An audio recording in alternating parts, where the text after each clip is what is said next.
তাকভিন সৃষ্টিকর্ম। আসমানজমিন, লাউহকলম, গাছপালা, জীবজন্তু সব কিছুই আল্লাহ সৃষ্টি করেছেন। আমাদের এবং আমাদের কর্মের স্রষ্টাও তিনি। ইরশাদ হয়েছে তর্জমা, অথচ আল্লাহ তোমাদেরকে সৃষ্টি করেছেন এবং তোমাদের কর্মগুলোকেও। সূরা সাফফাত আয়াত ৯-৬ তরজমা কানজুল ঈমান। সৃষ্টি করার এ গুণটিও তার অনাদি অনন্ত। যখন ইচ্ছা, যেভাবে ইচ্ছা তিনি সৃষ্টি করতে পারেন। সৃষ্টি করার জন্য তার কোনো নমুনার প্রয়োজন হয় না। এ মহাবিশ্বকে ধ্বংস করে তিনি পুনরায় তা সৃষ্টি করতে সক্ষম। আল্লাহ ইরশাদ করেন তর্জমা, এবং যিনি আসমান ও জমিন সৃষ্টি করেছেন, তিনি কি সেগুলোর মতো আরও সৃষ্টি করতে পারেন না? কেন নয়? নিশ্চয় পারেন।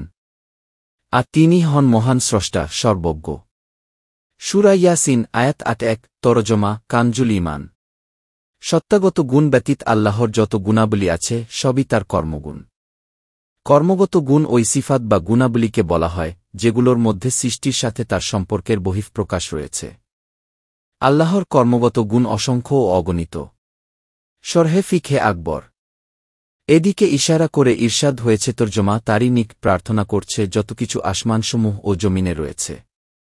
প্রত্যহ তার এক একটি গুরুত্বপূর্ণ কাজ রয়েছে। সূরা আর রহমান আয়াত ২-৯ তরজমা কানজুল ঈমান।